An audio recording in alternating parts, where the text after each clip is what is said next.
नमस्कार बच्चों, आपके अपने YouTube channel Hindi concept and facts पर आप सभी का स्वागत है। तो आज हम बढ़ाएंगे हमारे पिछले टॉपिक को ही आगे। तो पिछली क्लास में जो हमने पढ़ा था, जो हमारी पिछली वीडियो थी, उसमें हमने कारक का चैप्टर स्टार्ट किया था और हमने वहां पर पढ़ा था कर्ता कारक और कर्म कारक के बारे में, इसकी परिभाषा के बारे में। तो आज उसी भाग को और आगे लेकर जाते हैं हम, और आज की जो हमारी शुरुआत होगी वो करण कारक से होगी। तो आज का जो हमारा पॉइंट रहेगा वो रहेगा करण कारक। करण कारक, करण कारक क्या होता है? देखो, जैसा कि हमने परिभाषा में ही पढ़ा है कि क्रिया के साथ संबंध बताते हैं ये।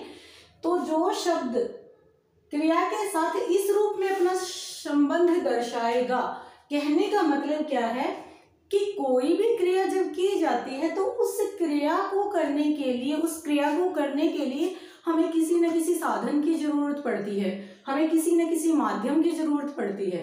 जो साधन और माध्यम होता है वही हमारा क्या कहलाता है? करण कारक कहलाता है। जैसा कि मैंने बोला कि मैं पेन के द्वारा लिखती हूँ या मैं पेन से लिखती हूँ, तो काम क्या हो रहा है? लिखने का हो रहा है, लेकिन लिखने में सहायता कौन कर रहा है? पेन हमारी सहायता कर रहा है। बच्चा पुस्तक से पाठ पढ़ता है, काम पढ़ने का हो रहा है, लेकिन कैसे पढ़ा जा रहा है? किसकी सहायता से पढ़ा जा रहा है? पुस्तक की सहायता से पढ़ा जा रहा है। तो किसी भी क्रिया को करने में जो सहायक या माध्यम होता है,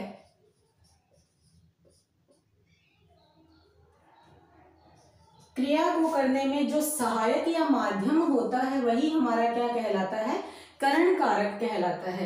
करण कारक का परसर्ग क्या होता है? से या के द्वारा, से हो या के द्वारा, वो दोनों एक ही बात होती है, इनका प्रयोग किया जाता है। किस प्रकार से, देखो वो हम उदाहरण के द्वारा समझेंगे।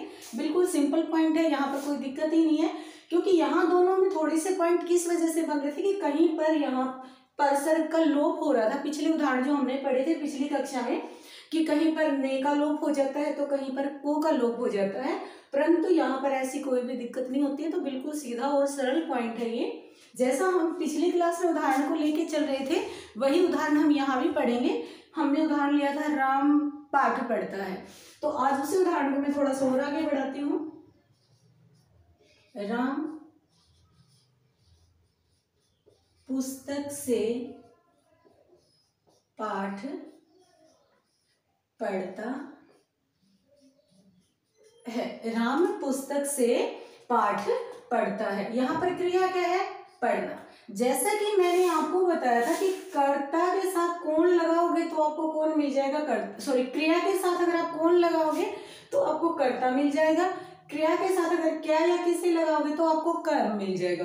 ठीक उसी तरह से अगर आप करण के साथ जोड़ते हो, क्रिया के साथ आप जोड़ते हो कैसे, तो आपको क्या मिल जाता है? करण मिल जाता है। हमारी क्रिया क्या है? पढ़ना। पढ़ता है, कैसे पढ़ता है भाई? तो पुस्तक से पढ़ता है। कैसे या फिर किसके द्वारा? आप कुछ भी लिखो यहाँ पे, कैसे या किसके द्वारा। तो कैसे पढ़ता है? पुस्तक से पढ़ता है, पुस्तक के द्वारा पढ़ता है। जो कैसे का जवाब होता है वही आपका क्या होता है? करण होता है। जैसा कि मैंने बोला था, क्रिया के साथ आप क्या लगा के देख लो।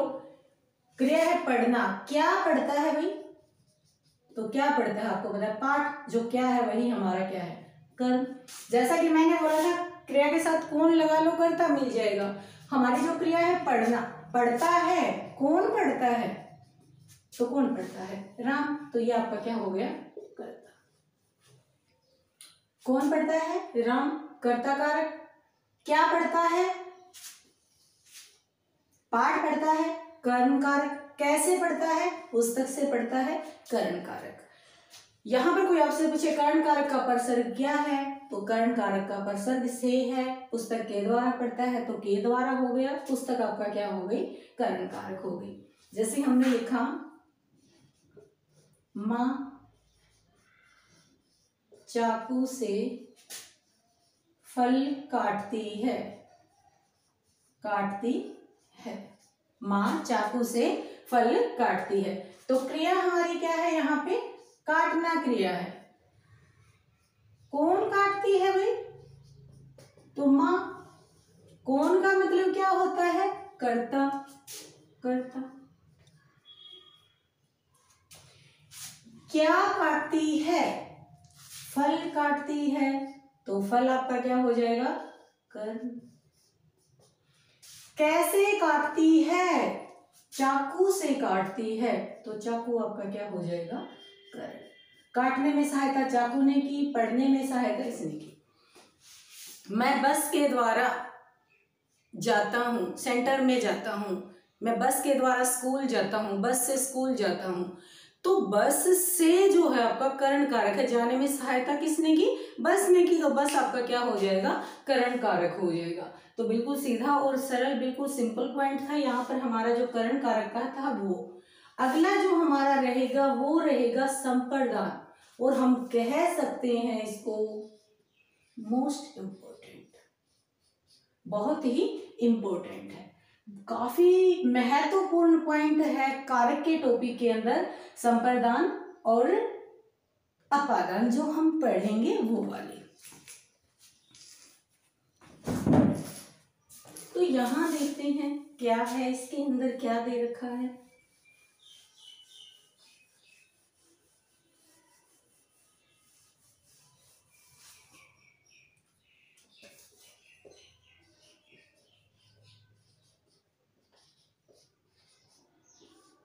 संपर्क, जैसा कि आपने देखा क्रिया को कोई करता है, कोई क्रिया करता है किसी प्रकार की, किसी चीज के सहायता से करता है, ठीक उसी तरह से कोई भी काम जब किया जाता है, कोई भी क्रिया जब की जाती है, तो हर क्रिया के पीछे कुछ न कुछ उद्देश्य होता है। हर इंसान किसी न किसी उद्देश्य से कोई काम करता है, बिना उद्देश्य कभी भी कोई काम नहीं किया जाता। वो वजह एक क्या है, अच्छी है, बुरी है, जन सेवा की है, खुद के फायदे की है, क्या है, कुछ भी है, लेकिन कुछ न कुछ मकसद उसके पीछे जरूर छुपा होता है। तो किसी भी क्रिया को करने का उद्देश्य, क्रिया का जो उद्देश्य होता है आपका, वही क्या होता है, संप्रदान होता है। क्रिया को करने का उद्देश्य हमारा क्या कहलाएगा, संप्रदान कहलाएगा। और अगर इसका जवाब हमें चाहिए है तो आप इसके आगे लगा दो क्यों। क्यों, क्यों का जो जवाब बनता है वही क्या होता है, हमारा संप्रदान होता है। जैसे हमने लिखा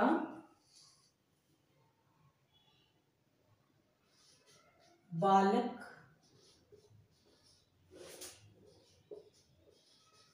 सफल या असफल होने के लिए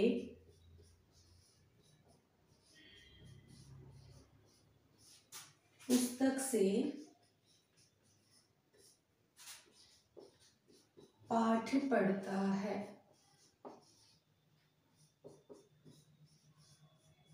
बालक सफल होने के लिए पुस्तक से पाठ पढ़ता है। सबसे पहले हम देखेंगे क्रिया। क्रिया क्या है यहाँ पे, पढ़ना। काम क्या हो रहा है हमारा, पढ़ने का काम हो रहा है। कौन पढ़ता है, बालक करता। क्या क्या पढ़ता है, पाठ कर। कैसे पढ़ता है, पुस्तक से पढ़ता है, पुस्तक से, करण। क्यों पढ़ता है, क्यों पढ़ता है, तो क्यों पढ़ता है, सफल होने के लिए, संप्रदान। जो भी क्यों का जवाब बन जाएगा वही क्या बन जाएगा, संप्रदान बन जाएगा। अगर हम सिर्फ इतना ही लिख दें वाक्य को कि बालक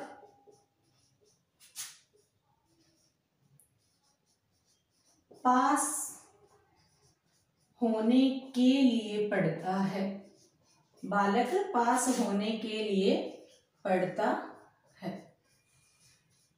क्रिया क्या है, पढ़ना। कौन पढ़ता है, बालक।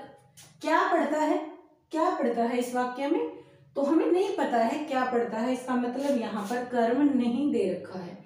कैसे पढ़ता है वो भी हमें नहीं पता, कैसे पढ़ता है यहाँ नहीं लिख रखा, नहीं बता रखा कैसे पढ़ता है, इसका मतलब यहाँ पर करण भी नहीं दे रखा है, करण भी नहीं दे रखा है। लेकिन क्यों पढ़ता है, पास होने के लिए। तो यहाँ पर क्या दे रखा है, संप्रदान कारक। तो जहां भी क्यों का जवाब आपको मिल जाए क्रिया के साथ, वही क्या होता है, संप्रदान होता है। लेकिन यहाँ पर जो पूछने लायक पॉइंट है हमारा, वो क्या है, वो देखते हैं एक बार हम।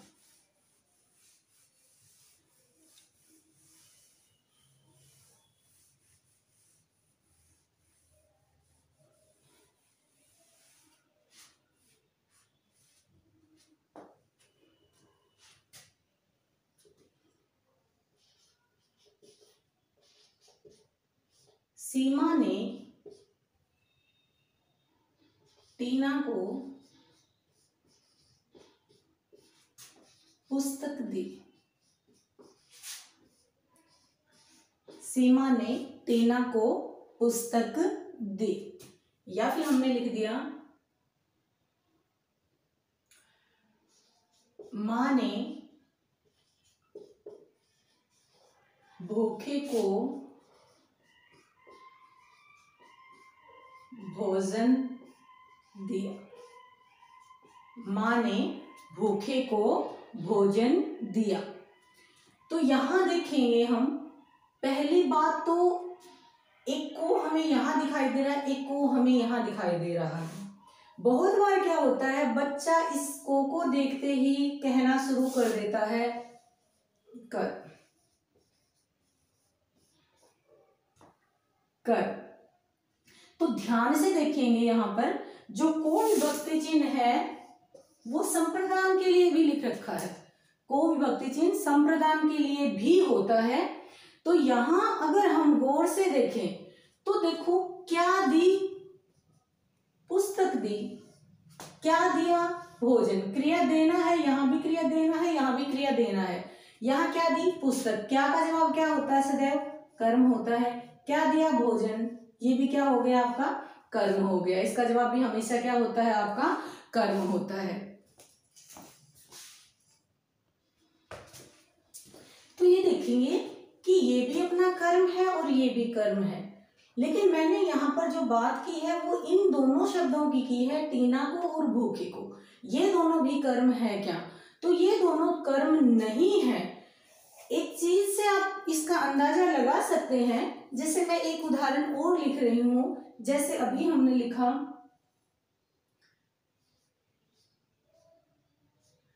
राम ने सांप को मारा, बच्चे ने कुत्ते को पत्थर मारा, सांप को मारा। किसे मारा, क्या यहां पर आप के लिए लगा सकते हो, राम ने सांप इसकी जगह पे के लिए मारा। शायद ये चीज नहीं जुड़ सकती है कि राम ने सांप के लिए मारा। लेकिन यहां पर देखो, सीमा ने टीना के लिए पुस्तक दी, ये भी जचता है, ये भी सही है। माँ ने भूखे के लिए भोजन दिया, ये भी सही है। कहीं पर को और के लिए दोनों एक ही रूप में अगर काम करें तो वो संप्रदान आपका होता है, अदरवाइज आपका क्या होता है, कर्म। लेकिन आप ये तरीका बिल्कुल याद नहीं रखेंगे जो अभी अभी मैंने बताया है। इसके लिए आपको जो चीज याद रखनी होती है वो हमारा एक नोट रहेगा। कोई भी वाक्य है, कोई भी वाक्य है, उसमें अगर क्रिया देने के रूप में आ जाती है, मतलब क्रिया वहां पर देना क्रिया है, वहां को विभक्ति चिन्ह हमेशा क्या होता है, संप्रदान होता है। किसी भी वाक्य में अगर देना क्रिया आ जाती है तो वहां को विभक्ति चिन्ह हमेशा हमेशा संप्रदान का होता है। तो यहां पर क्रिया क्या है, देना, को विभक्ति चिन्ह है, तो ये आपका क्या है, संप्रदान। यहां पर क्रिया क्या है, देना, को विभक्ति चिन्ह है, क्या है आपका, संप्रदान है। यहां पर क्रिया देना नहीं है, ठीक है। तो किसी भी वाक्य में ये चीज याद रखेंगे, सबसे मोस्ट पॉइंट यही है इसका कि अगर क्रिया देना है, दिया, दो या दी, ऐसा कुछ भी है, तो वो हमेशा क्या होता है, आपका संप्रदान होता है। इसके अलावा एक चीज और आप लोगों को यहाँ पर याद रखनी है, कहीं भी प्रणाम, नमस्ते, या नमस्कार का भाव होता है, प्रणाम, नमस्ते या नमस्कार का भाव कहीं भी पाया जाता है, वहां पर भी को सदैव संप्रदान होता है। जैसे पिताजी को मेरा प्रणाम, तो पिताजी को है वो आपका क्या है, संप्रदान है। आपको मेरा नमस्ते, तो आपको जो है वो आपका क्या है, संप्रदान है। तो संप्रदान के अंदर ये जो 2 पॉइंट मैंने लिखवाए हैं ये बहुत ही इंपॉर्टेंट होते हैं कि एक तो क्रिया देना आ जाए और एक प्रणाम और नमस्ते या नमस्कार का भाव आ जाए। तो बच्चों आज के लिए हम इतना ही पढ़ेंगे। अगली जो पॉइंट है हमारी अगली वीडियो रहेगी कारक भाग 3, उसमें क्लियर करेंगे। आपको कोई भी पॉइंट यहाँ पर समझ में नहीं आया है तो कमेंट सेक्शन में जाएंगे और वहाँ पर आकर आप अपने पॉइंट क्लियर कर सकते हैं। धन्यवाद, मिलते हैं बहुत जल्दी ही हमारी अगली वीडियो।